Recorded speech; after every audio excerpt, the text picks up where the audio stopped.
Hey guys, how are you? I'm Jay, and why don't we talk about the Kershaw Knockout today? But before we go ahead and do that, I just wanted to show you my EDC for today, the Viper Vox Fortis. The Kershaw Knockout is made here in the United States, and it goes by model number 1870. Now, it is a SpeedSafe assisted frame lock. See that? Fires out of there fairly quick. Now, that frame lock does have an over travel stop on the inside. It's really, really hard to see, but it is in there. There is a over travel stop. Now, the steel that Kershaw decided to go with for the Knockout is the Sandvik 14C28N, which is actually, Kershaw's been using that for a while now, and it's on quite a few of their on their models. Now, this blade is sitting on bronze bushings, and if you look at, you can adjust the pivot with a number 8 Torx, just on the one side though.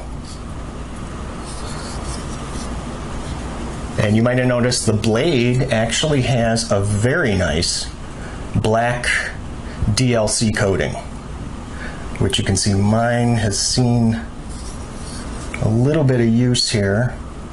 So the black coating will scratch off, but overall the DLC is actually holding up really, really well. And this is a plain edge.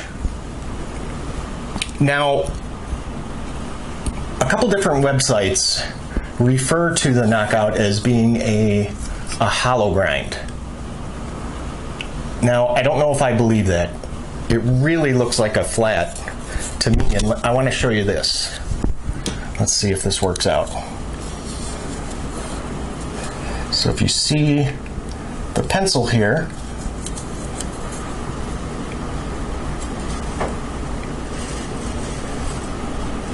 it's pretty much flat on there, which leads me to believe that this is actually a flat grind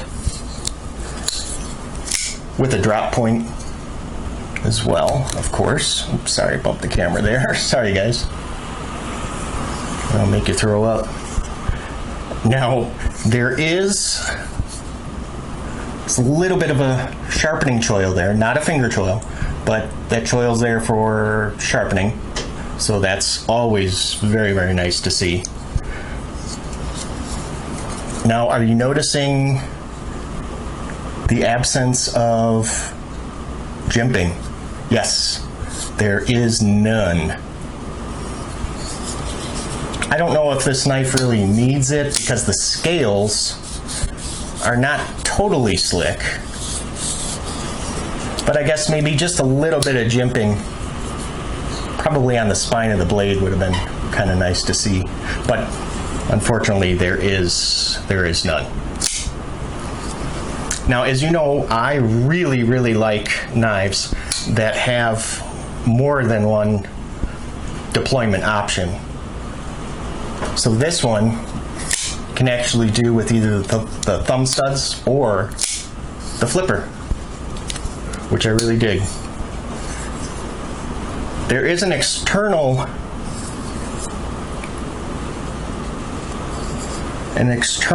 stop pin. I don't know if you can see that. It's about medium-sized stop pin. And when the blade is open, the frame lock is actually engaging. It looks, you see that? It looks about 50%. I don't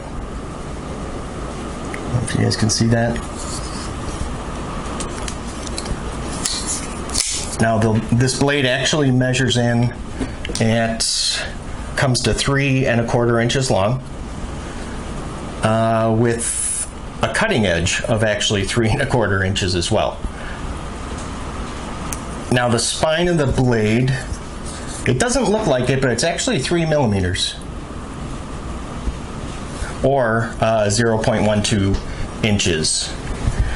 Now the width of the blade, so I measured from this point to this point, actually comes to 1.3 inches or roughly 34 millimeters. Now I really like knives that have no less than 1 inch width. I do not have not too many that are less than 1 inch in width, but just my preference.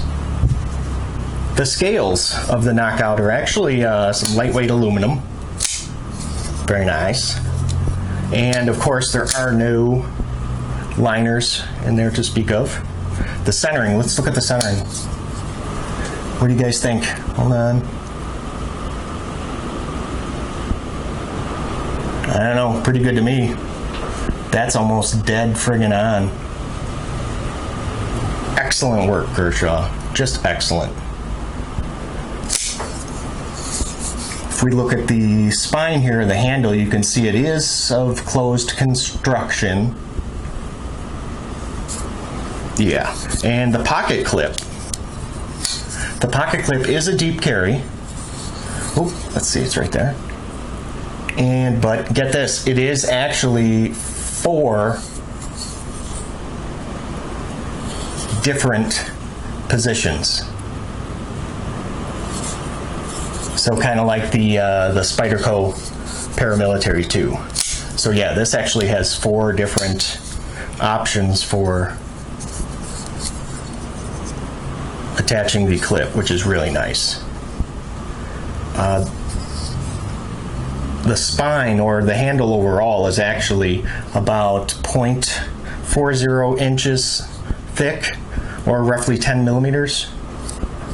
And it has a handle length of 4.6 inches and a width of it closed is 1.5. So from this point to this point, 1.5 inches, or roughly 39 millimeters.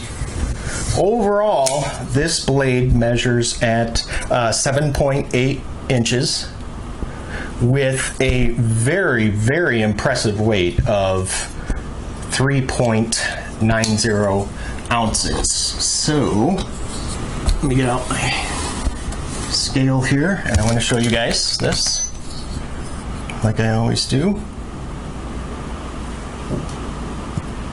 Okay, let me zero it out. You guys see that? Okay. I'm trying to get it at an angle where it's not really, whatever. Yeah, 3.9 ounces, which is actually roughly, let's see, roughly 5 AA batteries. 5 AA batteries are just a hair heavier than the Knockout. So that's not bad. The street price, now this can actually be picked up for around 60 bucks. 60, I've seen as high as like 65, which I think is fair. That's definitely a good price. There is one other variation of this knife, and it comes in, let's see, it's a black aluminum handle and a satin stonewash finish on it, which is also very nice. And that one can be picked up for, I don't know, roughly 50 bucks. Yeah, 50 bucks. Let's talk about some of the things that I really do like about this knife. And, well, the DLC coating, like I mentioned earlier, is holding up really, really well. Now, this knife will take up a little bit of room in your pocket, width-wise. So, let's compare it to a knife that's notoriously wide. I don't know if you guys can see that there. Let's see, hold on. Yeah, it's tough to get them lined up perfectly here. But yeah, you guys see that? So yeah, Spyderco is just a little bit wider, but the Knockout actually is not far off. So this will take up a little bit of room. But you know what? It makes up for it because it's a very, very slim design. Has a very slim profile. So it's tolerable since it is, you know, it does have a slim profile. The lanyard hole, which I really do not use lanyard holes on my knives, but this one is ridiculously small. So I don't know what kind of lanyard you would, like for kite string might fit through there. So if you know how to make a lanyard out of kite string, there you go. That'll work. Let's see. The flipper, I did show you guys that flipper already, but I would have also liked to have seen a little bit of jimping maybe on the flipper. Again, not a deal breaker, but just a missed opportunity, I guess, is all. Overall, I would definitely recommend this knife. And now let me tell you the reasons why I purchased it. Well, the blade, I love the wide blades. The weight was very attractive. The color, this olive green against the black DLC coating, is just gorgeous. So yes, I highly recommend, if you do not own the Kershaw Knockout, I highly recommend that you pick one up. And as always, you guys, thank you so much for stopping by and hanging out for a little bit. Please comment, like, subscribe. I check all the comments. We'll respond to them. So until then, thanks again, you guys. Take care.